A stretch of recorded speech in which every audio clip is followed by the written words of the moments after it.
Salut les curieux et les curieuses, bienvenue dans une nouvelle vidéo d'un peu de Japon dans le Jura. Alors aujourd'hui, on va regarder comment faire le chaud-chanvre. J'espère que ça va vous plaire. Alors, le chaud-chanvre, c'est bien de bien le serrer. Bon alors là, il est encore frais, encore bien frais, donc j'ai pas besoin de le serrer trop, j'y arriverai pas de toute façon. On va attendre qu'il tire un peu et puis on verra le serrer.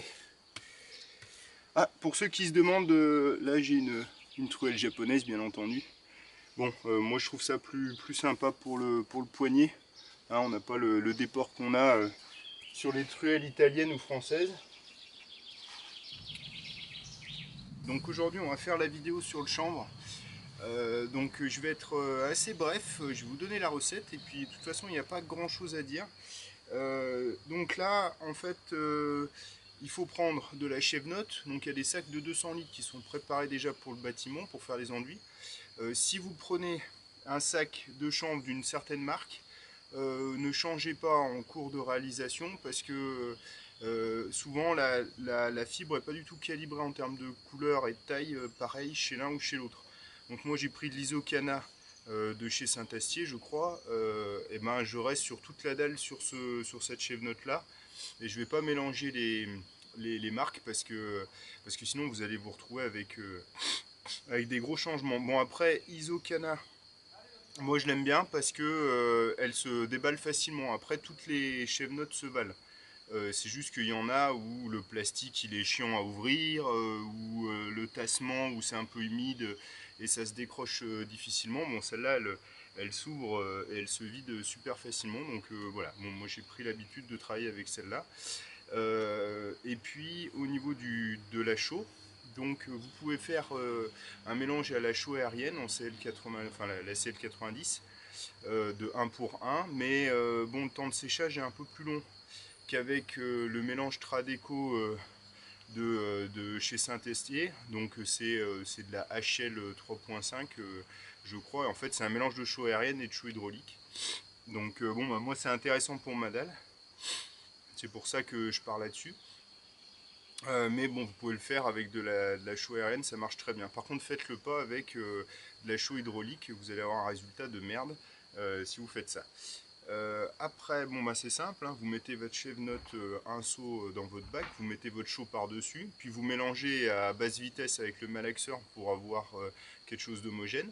Ensuite, quand vous mettez l'eau sur la périphérie du bac, parce que en fait il faut que vous arriviez à un mélange trop liquide sur les bords pour pas que vous fassiez chier avec le malaxeur. Et puis après, une fois que vous avez bien uniformisé les bords et que vous avez donc un mélange un peu trop liquide, vous rabattez l'intérieur et puis comme ça vous pouvez arriver à votre résultat.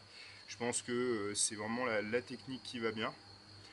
Parce que quand on mélange tout d'un coup, on a tendance à mettre trop d'eau, puis après pour rattraper c'est chiant. Il faut avoir ce résultat, donc là j'essaye de vous le montrer en vidéo. Bon, ben, j'espère que ça vous suffira. Après, voilà, c'est un mélange, c'est juste avant que ce soit liquide, juste après que ça fasse des bouloches, quoi.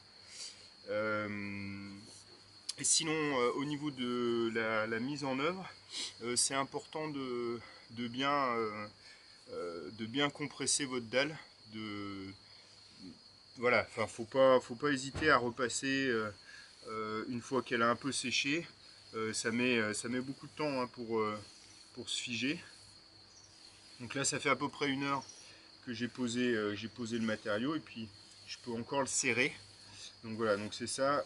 Vous serrez votre dalle au maximum. Ça c'est important. Surtout quand vous le faites sur le mur. Bon, enfin, on fera un autre tuto peut-être. Et là, je vous montrerai comment je pose l'enduit. C'est vrai que là, bon, il n'y a pas de mystère. En plus de ça, je fais pas une dalle parfaitement horizontale. J'ai pas du tout utilisé une technique correcte. J'ai fait ça à main levée, donc ça n'a pas beaucoup d'intérêt. Pour ceux qui veulent apprendre à faire une dalle, vaut mieux pas qu'ils regardent cette dalle là, parce que c'est pas comme ça qu'on fait normalement. Mais bon, moi je m'en fous, c'est ce résultat que je veux avoir, donc ça me va bien. Mais c'est pour ça que je vous ai pas fait de vidéo sur la mise en œuvre, parce que j'ai pas envie de vous faire n'importe quoi. Bon, moi j'ai décidé de le faire, je savais sur quoi j'allais tomber. Mais pour celui qui veut faire une dalle, généralement il veut que ce soit horizontal et bien uniforme. Bon bah c'est pas à main levée qu'on fait ça. Bon bah voilà, c'est à peu près tout les amis.